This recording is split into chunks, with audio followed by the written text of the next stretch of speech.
બેન એને પાછી મને જ્યાં કંદરો ને હોય ઈ દાદા સાહેબ આખા શરીરમાં ગમે ને આટા મારે.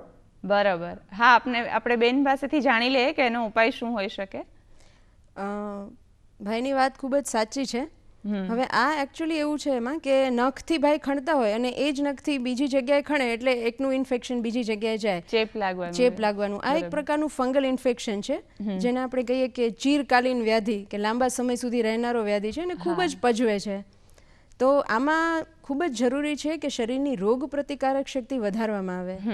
સાચો ખોરાક, સાચું ખાનપાન અને એની સાથે સાથે જેમ શિયાળામાં જે એવા સરસ મજાના ફળ છે અને નેચરલ ફ્રૂટ્સ છે, આમળા અને એ બધા જે પ્રકારના દ્રવ્યો છે કે જેનાથી ઇમ્યુનિટી શરીરની ખાસ કરીને વધતી હોય તો એનો ખૂબ જ સારા પ્રમાણમાં ઉપયોગ કરવો જોઈએ. એ ઉપરાંત પરિસ્થિતિ અનુસાર એની ચિકિત્સા કરવી જોઈએ કે ખસ છે તો એની ઉપર ફંગલ ઇન્ફેક્શન છે તો એની ઉપર ગંધક મલહર ખૂબ જ સારું કામ કરે છે. એટલે આપણે દેશી ભાષામાં કંઈક કહી શકીએ એ લોકોને આમને સમજાય. પીળો મલમ જેને કહેવામાં આવે છે, સલ્ફર એનું મેઇન કન્ટેન્ટ હોય છે. હા, ગંધક એનું મુખ્ય દ્રવ્ય હોય છે. તો ગંધક મલહર આ પ્રકારના ફંગલ ઇન્ફેક્શનમાં ખૂબ જ સારું કામ કરે છે. પણ વારંવાર થવાનું કારણ હોય છે લેક ઓફ ઇમ્યુનિટી, રોગ પ્રતિકારક શક્તિની ખામી. એટલે એને વધારવી ખૂબ જ આવશ્યકતા છે અને એની સાથે સાથે લાંબી ટ્રીટમેન્ટની તૈયારી રાખવી કારણ કે આ ચીરકાલીન વ્યાધિ છે, ઘણો લાંબો સમય સુધી પજવે છે. બરાબર. એટલે બેન એવું કોઈ ખરી કે જે ઘર બેઠા આયુર્વેદની દ્રષ્ટિએ એવું કંઈ વસ્તુ ખરી કે જે ઘર બેઠા લગાવી શકાય ધાધર ઉપર કે એવું કંઈ, કે પછી એને ડૉક્ટરી સલાહ લેવી વધારે અગત્યની છે કારણ કે કયા સ્ટેજમાં છે, કેટલી અંશે ખજવાળ આવે છે, કયા ભાગોમાં પ્રસરેલું છે, બરાબર, એ પ્રમાણે એની ચિકિત્સા કરવામાં આવે. તો ચિકિત્સકીય પરામર્શનો કોઈ પેલું એ તો સૌથી શ્રેષ્ઠ માધ્યમ છે કે જેથી કરીને હજુ એક દર્શક મિત્ર જોડાયેલ છે, એમનો પ્રશ્ન લઈ લઈએ. હેલો. હા અબ્દુલભાઈ, જણાવો આપનો પ્રશ્ન. અબ્દુલભાઈ, હજુ આપણે એ જ ચર્ચા કરી ધાધર માટે શું કરવું જોઈએ. ખાસ તો બેબીને ફળ ફ્રૂટ સારી રીતે ખવડાવો, એની રોગ પ્રતિકારક શક્તિ વધારો અને સારામાં સારા ડૉક્ટરને બતાવી જુઓ જેથી કરીને એ કયા ક્ષેત્રમાં ને કયા પ્રમાણમાં છે એ જાણી શકાય. બેને હજુ આપણે એ જ વાત કરી છે અને એની જ ચર્ચા ચાલુ હતી જો આપણે સાંભળ્યું હોય તો. બેન, હવે આગળ એ પૂછવાનું થાય કે રોગો થઈ ગયા છે તો એના માટે આપણે અમને ઘણું બધું જણાવ્યું કે આ વસ્તુ કરી શકાય, પણ રોગો ન થાય એના માટે કેવી કેવી વસ્તુઓની કાળજી રાખવી જોઈએ, શું ખાવું જોઈએ અને શું ન ખાવું જોઈએ, ખાસ કરીને શિયાળાની ઋતુમાં. કારણ કે આયુર્વેદ એક એવું માધ્યમ છે કે જેમાં ઘણી સારી રીતે એની માહિતી આપેલી હોય છે. તો શ્રદ્ધાબેન, આપ પાસેથી જ અમે જાણવા માગશું કે શું ખાવું અને શું ન ખાવું. ચોક્કસ. ઋતુચર્યા પ્રમાણે આયુર્વેદમાં જેમ કહેવામાં આવ્યું છે કે આ ઋતુમાં 3 રસની ખૂબ જ અગત્યતા છે. એક છે ગળ્યો રસ, એક છે ખાટો રસ અને ત્રીજો છે ખારો રસ. બરાબર. તો ગળ્યા રસમાં આપણે તલની ચીક્કી ને અડદિયા ને બધું ખાતા જ હોઈએ છીએ. બરાબર. જોડે જોડે અમ્લરસ એટલે કે આમળા, આમળાની ખૂબ જ સારી ઉપયોગિતા છે રોગ પ્રતિકારક શક્તિ વધારવા માટે. તીખા દ્રવ્યો નો ઉપયોગ ઓછો કરવો જોઈએ એ દરમિયાન અને કડવા દ્રવ્યોનો પણ કડવું પણ ઓછું. બરાબર. બાકી કહેવાય છે કે કડવાની જાજી પીવો તો શરીર સ્વસ્થ રહે છે, પણ એ સીઝન બીજી. એક દર્શક મિત્ર જોડાયેલ છે, એમનો પ્રશ્ન લઈ લઈએ પહેલા. હેલો. હા બેન, આપનો પ્રશ્ન જણાવો. હા મેડમ, હમણાં તમે જે વાત કરી કે ચિકનગુનિયા માટે, પણ એમાં ઉપચાર તરીકે એવું શું કરી શકીએ કે જેથી ફટાફટ જે દુખાવો છે એમાં રાહત મળી શકે? ઓકે.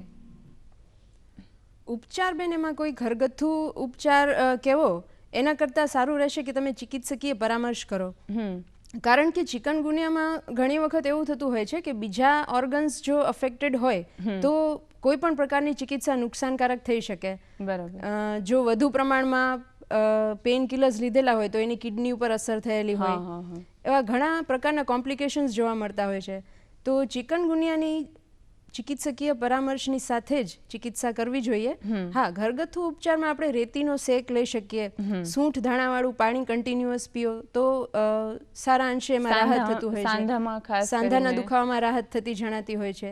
ખાવા પીવામાં મેં જે રીતે કહ્યું વાતકારક આહાર છે એ ઓછો કરી નાખવો જોઈએ અને ગરમ પાણીનું પ્રમાણ વધારે રાખવું જોઈએ. નાવામાં, પીવામાં બધામાં ગરમ પાણીનો ઉપયોગ કરવો જોઈએ. ખાસ કરીને બપોરે ઊંઘવું જોઈએ નહીં. આયુર્વેદ એમ કહે છે કે બપોરે નિંદ્રા ના કરવી. બરાબર. આપણે જે રીતે વાત કરતા હતા એ જ વાતને આગળ વધારીએ કે આપણે કીધું કે કડવાની ના પીવી જોઈએ, તો એ સિવાય કયો કયો આહાર લેવો જોઈએ આપણે? જે રીતે આ સિઝનમાં તમે જુઓ તો ફ્રેશ ફ્રૂટ્સ બહુ સારા અંશે અવેલેબલ હોય છે. જ્યુસીસની હું ખાસ કરીને ના પાડીશ કે જ્યુસીસ તમે લોકો જો પીતા હોય તો ના પીતા. જ્યુસના બદલે આખા ફળ ખાવાનું પ્રિફર કરો. તત્વ નીકળી જતા હોય. એક્ઝેક્ટલી, ફાઈબર કન્ટેન્ટ છે એ એમાંથી નીકળી જતું હોય તો જેટલો મળી શકવો જોઈએ એટલો ફાયદો મળતો નથી. એની જોડે જે લીલા શાકભાજી છે એનો પણ ખૂબ જ સારો ઉપયોગ છે. તો એ રીતે આહાર વિહાર તમારો પ્લાન કરવો જોઈએ. અને શિયાળામાં ખાસ કરીને મધનો ઉપયોગ કરવાનો પણ ખૂબ જ ઉપયોગી છે. મધ લીંબુ પી શકાય, અથવા તો કોઈ પણ દવા તમે લ્યો તો એ મધ જોડે લેવી જોઈએ. તો બેન સાથે એ પણ એક પ્રશ્ન પૂછવાનું મન થાય કે જે ચિકનગુનિયાની વાત થઈ તો એ એટલા માટે છે કે તમારા સાંધા થોડા નબળા પડી જાય છે.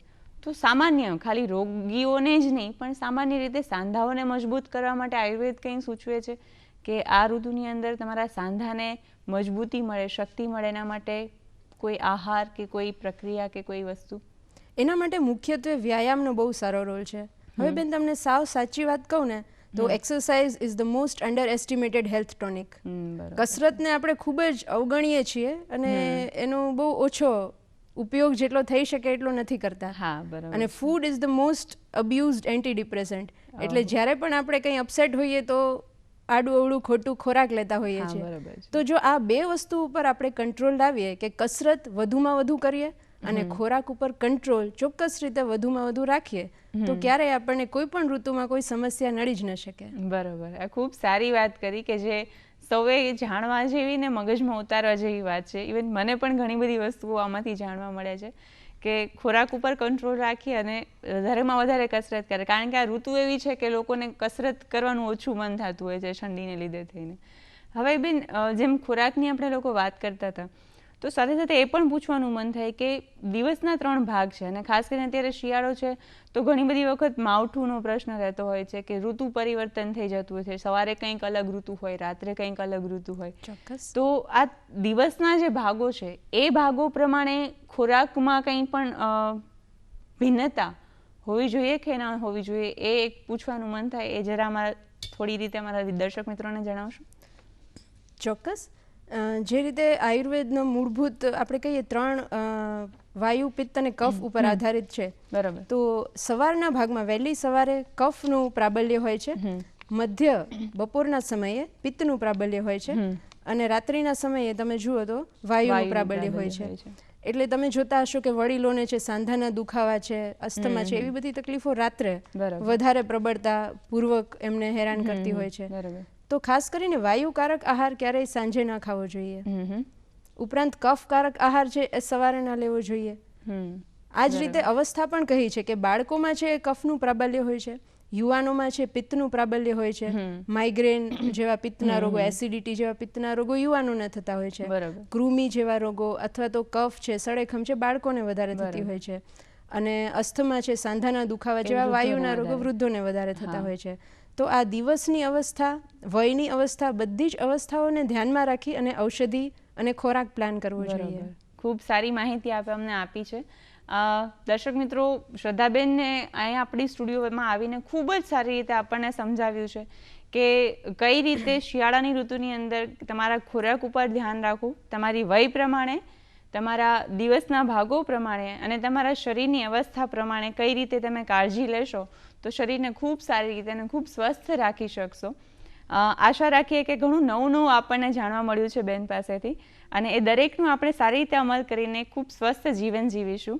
આવતા સપ્તાહે ફરી મળીશું, કંઈક નવા વિષય સાથે મળીશું અને કંઈક નવું જાણીશું. ત્યાં સુધી બેને જે આપને માહિતી આપી છે એનો અમલ કરીએ અને સ્વસ્થ રહીએ. બેન, આપે પણ અમારા સ્ટુડિયોમાં આવીને ખૂબ સારી માહિતી આપી, એ બદલ તમારો પણ ખૂબ ખૂબ આભાર. દર્શક મિત્રો, આપનો પણ ખૂબ ખૂબ આભાર. હંમેશા સ્વસ્થ રહેજો અને ખુશ રહેજો. જય ભારત.